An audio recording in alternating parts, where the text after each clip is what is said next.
Buenas noches. Son impactantes las imágenes que conocimos en Noticias Caracol del enfrentamiento entre supuestos hinchas del Atlético Nacional y seguidores de Millonarios el sábado pasado. En cámaras de seguridad quedó registrada la riña que finalmente dejó como resultado un joven muerto. Aunque hemos editado el video, les advertimos que su contenido puede ser considerado ofensivo por algunos de ustedes.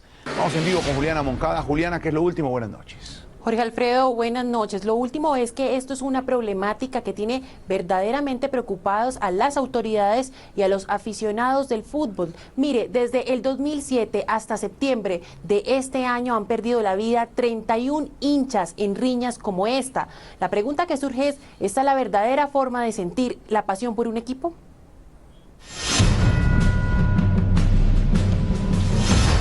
Tres hombres a las 2:20 de la madrugada del pasado domingo atacan esta vivienda ubicada en el barrio Bochica Sur en Bogotá. Los hinchas de Nacional, armados de piedras, palos y hasta de un puñal, intentan tumbar la puerta de entrada donde estaban los hinchas de Millonarios. Desde otra cámara de seguridad se observa que los hinchas logran abrir la puerta e ingresar. Dos hombres que estaban en el interior tomando licor intentan defenderse. Uno de ellos tenía una camiseta de Millonarios. Al ver el ataque, el propietario de la vivienda, que minutos antes había salido de su casa, ataca al hincha de Nacional Juan Pablo Molano con un arma blanca, quien minutos después falleció. La esposa del implicado en la muerte del seguidor del equipo antioqueño dijo que actuó en defensa. Cuando ellos entran a la casa y empiezan a golpear las motos, ellos sí cogen unos palos para defenderse. Entonces, ¿cómo no se van a defender si esos de Nacional están entrando? A las 2:39 de la madrugada llega la policía al lugar. A la fuerza ingresan a la casa y capturan al hombre que viste la camiseta de Millonarios. Luego, uno de los uniformados ve que hay una cámara de seguridad y con el bolillo le pega al lente hasta que lo destruye. El general Edgar Sánchez, comandante de la policía de Bogotá, anunció una investigación por ese comportamiento. No obedecen a los protocolos que tiene la Policía Nacional. En este sentido, hemos sido muy estrictos en pedir las explicaciones respectivas. Además, en una tercera cámara ubicada en la terraza de la casa, se observa que los uniformados buscan a más implicados en la riña. Cuando los encuentran, los detiene y a uno de ellos lo golpean en la cabeza con una linterna. Los tres capturados fueron enviados a la cárcel por orden de una jueza que considera que son un peligro para la sociedad. La esposa del implicado en la riña asegura que su pareja es aficionado a Millonarios, mas no pertenece a ninguna barra. Además dice que estaban compartiendo entre amigos cuando los hinchas de Nacional los atacaron. Información desde el norte de Bogotá. Juliana Moncada en Noticias Caracol. Ay, Juliana, pero la violencia no solo es de jóvenes, también es de niños. Dos nuevos casos de violencia contra menores de edad se registraron en Bogotá. Un niño atacó a otro porque no le quiso prestar su bicicleta. Y un joven de 16 años recibió 2 tiros en la cabeza en hechos que aún no han logrado establecer las autoridades. El primer hecho se registró en el barrio Santa Fe en Bogotá, cuando un menor de 10 años fue víctima de otro de 14 que le roció gasolina en el rostro y le prendió fuego porque no le quiso prestar la bicicleta. El niño bajaba por la 21 en una bicicleta, el otro muchacho, porque no le quiso prestar la bicicleta, oprimió un frasco que tenía con lleno de gasolina y en ese momento que se la gasolina le mete fuego y la candela le cae en la cara a mi hijo. El niño que sufrió las quemaduras fue inicialmente atendido en el CAMI de los Mártires y luego remitido al Hospital Simón Bolívar. El otro caso sucedió en el barrio Madelena. Un joven de 16 años que se dirigía al Colegio Fátima en el sur de Bogotá recibió 2 impactos de bala y se encuentra en grave estado de salud. Sentí un dolor muy grande porque realmente están acabando con nuestros jóvenes. De ver que no puede salir en plena antes de las 6 de la mañana sucedió este caso. Estamos muy tristes porque ya no pueden salir. Desconocemos de la verdad quién lo pudo hacer, hasta el momento no se sabe nada y estamos esperando las investigaciones de la policía. Las autoridades ya tienen un retrato hablado del agresor. Como si fuera poco, en este video grabado por la policía en Bogotá quedó registrado el nivel de intolerancia entre los jóvenes que se enfrentan a puñetazos. En otro video se citan a las afueras del colegio y se transan en una pelea.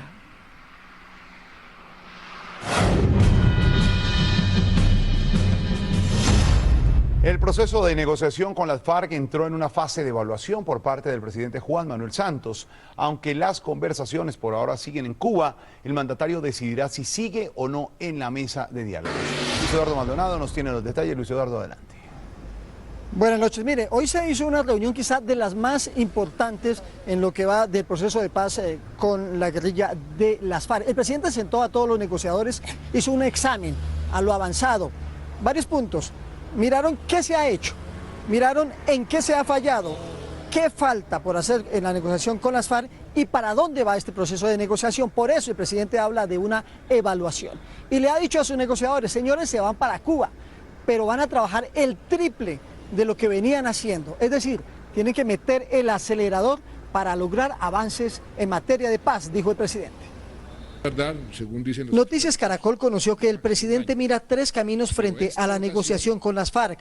Primero, continuar los diálogos. Segundo, aplazarlos. O un tercer escenario, suspenderlos. El presidente habló con sus negociadores de paz. En esencia, lo que queremos transmitir es que el señor presidente de la República está evaluando y continuará evaluando la marcha del proceso.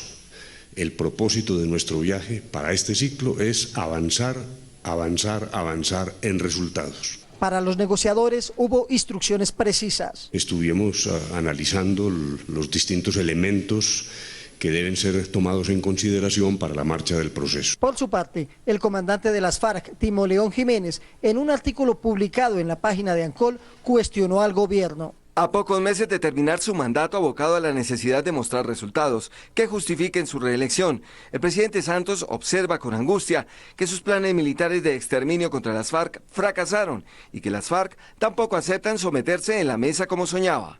Para el gobierno, la fase de negociación que comienza este miércoles en Cuba será clave para definir la suerte del proceso de paz. Mientras tanto, a esta hora en la plenaria del Senado se adelanta el último debate del proyecto de referendo por la paz. La idea del presidente del Senado, Juan Fernando Cristo, y de los partidos políticos es abordar el articulado antes de las 12 de la noche y votarlo. Pero si por tiempo y por discusión no se puede terminar esta noche, quedará listo para mañana, en las primeras horas de este miércoles, comenzar nuevamente la discusión y dejarlo listo, aprobar el referendo por la paz, con el cual los colombianos podrán ir a las urnas y decir si aprueban o no, si validan o no lo que el gobierno firme con la guerrilla de las FARC en la isla de Cuba. Una vez quede listo, votado el proyecto de referendo por la paz en el Congreso de la República, pasará a revisión en la Corte Constitucional. En Bogotá, Luis Eduardo Maldonado, Noticias Caracol. Esta es una noticia en desarrollo de Noticias Caracol. La Fiscalía dictó hoy medida de aseguramiento contra el gobernador de La Guajira, Juan Francisco Gómez Erchar. El político es investigado por delitos de homicidio y nexos con grupos paramilitares. Su detención provocó una manifestación en su favor. El gobernador de La Guajira, Juan Francisco Gómez Erchar, capturado la semana pasada y trasladado a Bogotá bajo estrictas medidas de seguridad, deberá permanecer detenido por disposición de un fiscal delegado ante la Corte que lo investiga por los delitos de concierto para delinquir y homicidio. El gobernador, quien es investigado por sus presuntos nexos con paramilitares en el departamento y por su presunta participación en el homicidio de 3 personas en La Guajira, fue trasladado a la cárcel de La Picota. Un grupo de indígenas guayú llegó a Bogotá a pedir la libertad del gobernador de La Guajira. Se concentraron frente a la fiscalía con pancartas, chalecos y paraguas que hacían alusión a su mandatario. Nosotros queremos reunirnos con él o al menos que nos los dejen mostrar, o sea, queremos verlo para que él vea que su pueblo está aquí presente. Los indígenas exigieron garantías para el gobernador y su libertad. No he hecho nada, no he hecho nada y no hizo nada en La Guajira. Por eso no venimos, si hubiera hecho algo, nosotros no estuviéramos nosotros aquí. Inocente, nosotros, por eso venimos aquí. Mientras que se registraba la manifestación indígena en la fiscalía, el gobernador fue trasladado a la cárcel de La Picota. Sus seguidores advirtieron que permanecerán frente al búnker de la fiscalía. Julián Ríos, Noticias Caracol. Esta es una noticia en desarrollo de Noticias Caracol. 7:22 está pasando y usted lo está viendo en Noticias Caracol. Hace pocas horas los organismos de socorro en Medellín encontraron el cuerpo sin vida de uno de los 10 desaparecidos que dejó la caída del edificio Esperanza. Vamos en vivo al sector del Poblado. Ahí está Juan Pablo López. Juan Pablo, ¿qué es lo último? Buenas noches. Jorge Alfredo, buenas noches. Mientras le muestro la zona donde están haciendo las labores de búsqueda y rescate, le cuento que se trata de Álvaro José Bolívar Cañola. Tenía 49 años, mecánico industrial, era trabajador de la empresa Concretodo. Deja 4 hijos y 2 nietos. Vivía en el municipio de Copacabana, en Antioquia. La segunda víctima mortal del desplome de la fase 6 del edificio Spex en Medellín fue rescatada hacia las 5:40 de este martes. El alcalde de Medellín, Aníbal Gaviria, confirmó el hallazgo. Un sector relativamente cercano a las áreas de escaleras y de ascensor de la torre número 6. La víctima, según las autoridades, se trata de Álvaro José Bolívar, mecánico industrial. Los trabajadores en el momento del suceso estaban ubicados entre el piso tercero y sexto. No puedo garantizarles que al lado de él en algún momento estuviesen los otros. Las labores de búsqueda de los demás desaparecidos no cesan. Continuaremos con todos los equipos que han estado comandados y liderados por el capitán Urquijo. Los organismos de rescate se concentrarán en varios puntos donde estarían los desaparecidos. Por la ubicación que tenemos, está muy cerca las escalas. Nos han informado que las escalas llegaban hasta el sótano 2. Los familiares de las víctimas fueron los primeros enterados del hallazgo. Ahí donde ustedes están viendo en este momento se concentran las labores de búsqueda muy cerca del ascensor y donde estarían las escaleras y donde se presume estarían los demás desaparecidos. Quedan 9 en total. Información desde Medellín, Juan Pablo López Velázquez, Noticias Caracol. Juan Pablo, esta tragedia en Medellín ha prendido las alertas en todo el país.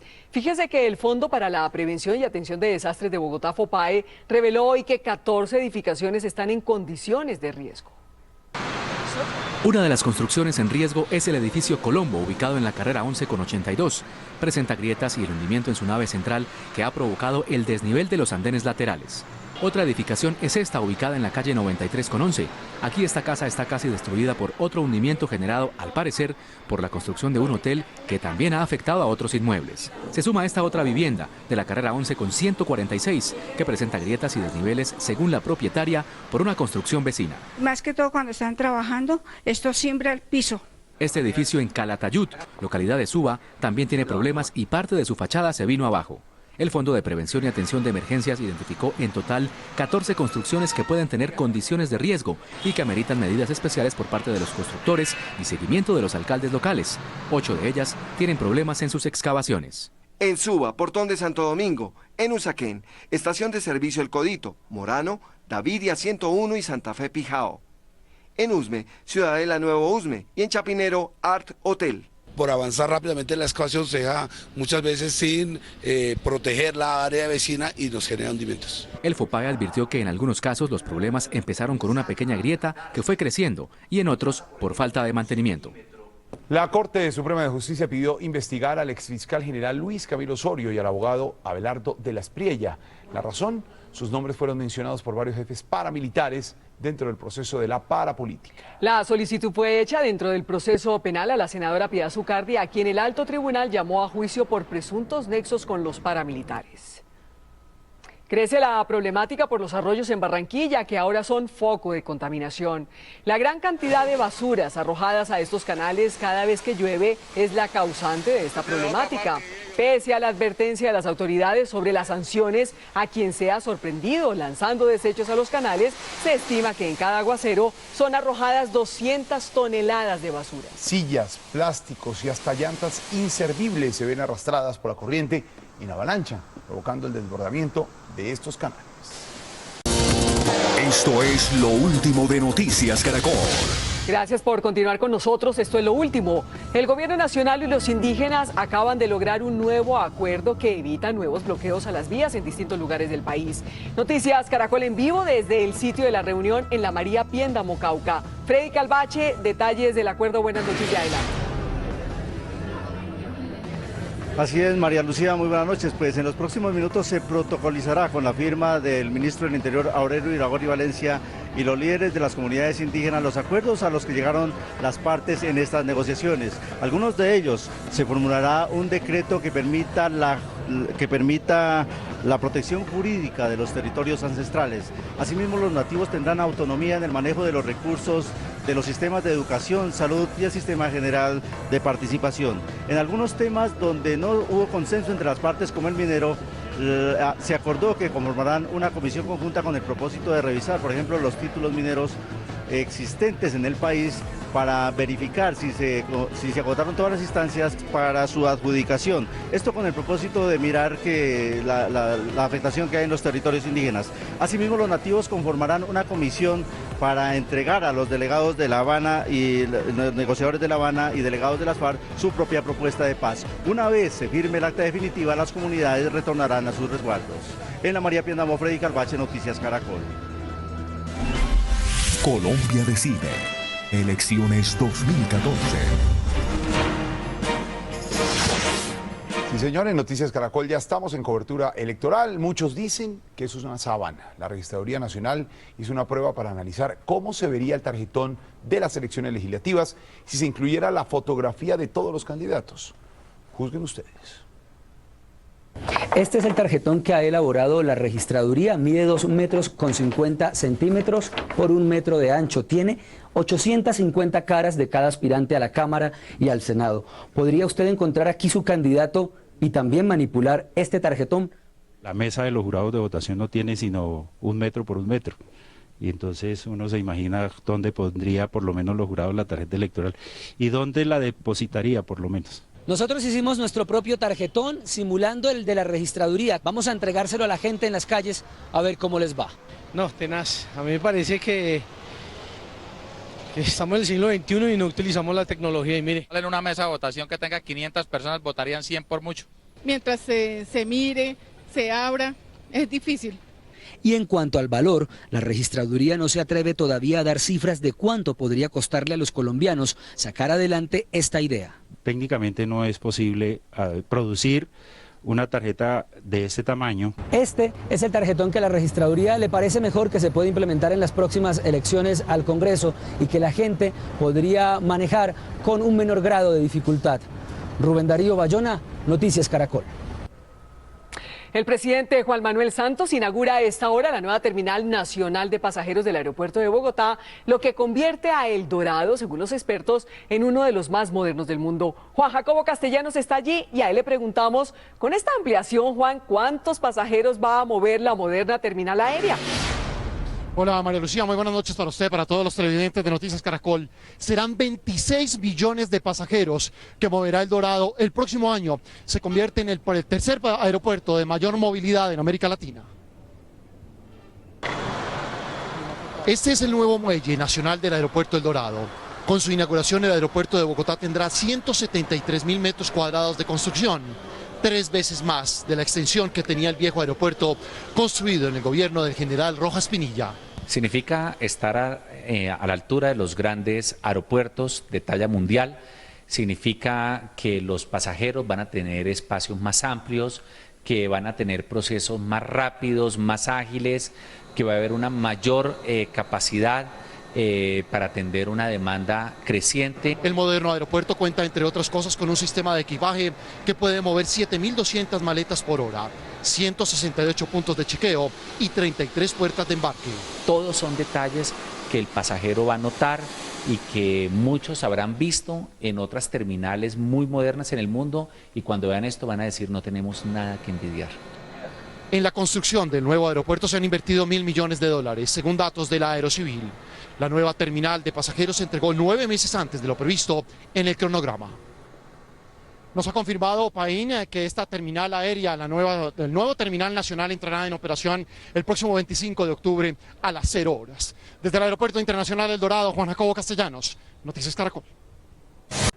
Y esta es una buena noticia. Más de 30 niños de 2 de las localidades más vulnerables de Bogotá hicieron 2 cortometrajes dirigidos por un profesor quien buscó en el cine un motor de cambio para sus vidas. Esta es la gente que le pone el alma y hace la diferencia. En Caracol y Bancolombia más cerca. Haciendo la diferencia. 30 niños de las localidades bogotanas de El Tunal y Kennedy ahora saben cómo hacer sus propias películas. A mí los libros, a mí.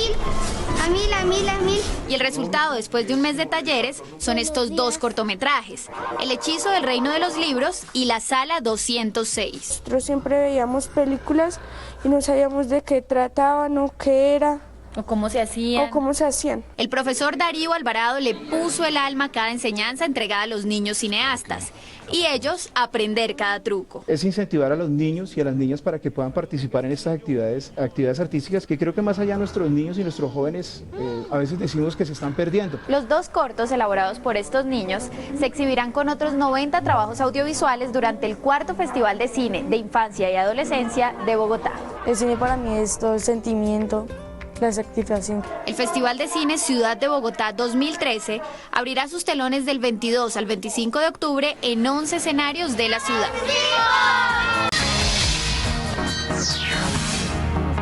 Aquí va el código. La cumbre de la Interpol en Cartagena lanzó un tesoro, la colección con los 100 mejores policías del mundo. El primer libro, escrito por 2 oficiales de la policía holandesa, cuenta la historia de un colombiano, el sargento Luis Alberto Erazo, quien estuvo 12 años secuestrado por las FARC. El uniformado fue condecorado y firmó el primer ejemplar. En 300 páginas se cuenta la historia de su cautiverio y de su fuga hacia la libertad. El procurador general Alejandro Ordóñez hizo un acto de soberanía. Abordó la fragata ARC, saludó a los miembros de la Armada encargados de la soberanía y se embarcó rumbo al meridiano 82. El Museo Británico inauguró su nueva exposición con piezas de nuestro Museo del Oro, más allá del mito de El Dorado. Así se llama la colección, que empezó rompiendo récords. Han vendido más de 7.000 entradas para la muestra, que estará abierta al público 5 meses. Y observen estas fotografías. Revelan detalles de lo que es la vida de la familia real desde la llegada del príncipe George, pero con sus dobles. El parecido es impresionante. A la izquierda, los originales. A la derecha, los dobles, que recrean lo que sería la intimidad como padres. Las imágenes fueron publicadas por el diario The Guardian. Y el recomendado de código, Clases de Literatura de Julio Cortázar. Este libro reúne las charlas del escritor durante su visita de 2 meses a la Universidad de Berkeley en Estados Unidos en 1980. Edita Alfaguara. Hasta aquí el Código Caracol.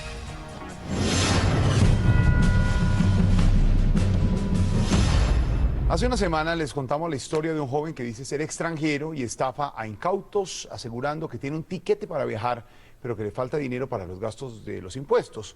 Pues bien, el joven volvió a aparecer en un centro comercial de Bogotá. Un familiar lo desenmascaró. Noticias Caracol investiga. Del joven se conoció por este titular del diario El Nuevo Día de Ibagué el pasado 17 de septiembre. Autoridades apoyaron a extranjero que vivió odisea tras robo. Se trataba de un presunto ciudadano británico, identificado como Sebastián Steven Youngblood, quien dijo haber sido asaltado en Salento, Quindío. La policía lo ayudó, lo hospedó en este hotel y luego lo envió a Bogotá, en donde debería abordar un vuelo a Londres. Pero en Bogotá la historia tomó otro rumbo, pues estas 2 mujeres lo acusaron de haberlas estafado. ¿Cómo lo hace? El joven le dice a sus víctimas que necesita recibir un giro que le envían sus padres desde Londres para poder viajar. Pero como no tiene documentos, no lo puede reclamar. Envuelve a sus víctimas, que al final resultan dándole un dinero. Luego se pierde con una facilidad increíble. Así cayeron Patricia Estrella y Rosy Montes. Simplemente nos miramos y dijimos, bueno, nos robaron. Para mí es una estafa total. Del joven volvimos a saber el pasado jueves, cuando las cámaras de un centro comercial de Bogotá lo detectaron rondando por los pasillos. Guillermo Santanilla, jefe de seguridad, le siguió los pasos. Bueno, él tenía prácticamente un uniforme como médico, con unas sandalias también que utilizan los médicos, y tenía un sobre de Manila. Es la única forma como estaba. Dio varias vueltas. Aquí fue captado a las afueras de una casa de cambios. Minutos después entró a otra casa de cambios en compañía de una mujer. Ingresó con una señora manifestando de que si ahí se hacían, llegaban giros por dólares. Gracias a nuestro informe, una de las empleadas de la casa de cambios lo identificó y de inmediato dio aviso a los vigilantes del centro comercial. Nos acercamos y llamamos a la policía vino y lo retuvo. El joven fue llevado por un policía a un CAI móvil. De allí fue trasladado a una estación, pero como no tenía denuncias, quedó en libertad. Pero esta historia no termina aquí. En Armenia, un familiar del joven decidió desenmascararlo. El nombre es Julián Steven Peña Briñez, es de Armenia, y él inicialmente, pues, lo que nos dimos cuenta empezó estafando a la familia. En Armenia, Julián Steven dejó varias víctimas que cayeron en su mentira. En realidad, en cifras por ahí unas 30, 40, 50 personas, pues muchísima gente. Acá, que es más, yo creo que por eso se fue a Armenia. Lo más seguro es que Julián Steven siga pescando más incautos, pues muchas de sus víctimas no denuncian y sin denuncia no hay captura. Diego Fajardo, Noticias Caracol. Terminamos más noticias a las 11:30 de la noche en Última Edición con Luis Carlos Vélez. Sí, señor, ya viene La Voz. Esto es Noticias Caracol, primero en noticias. Buenas noches.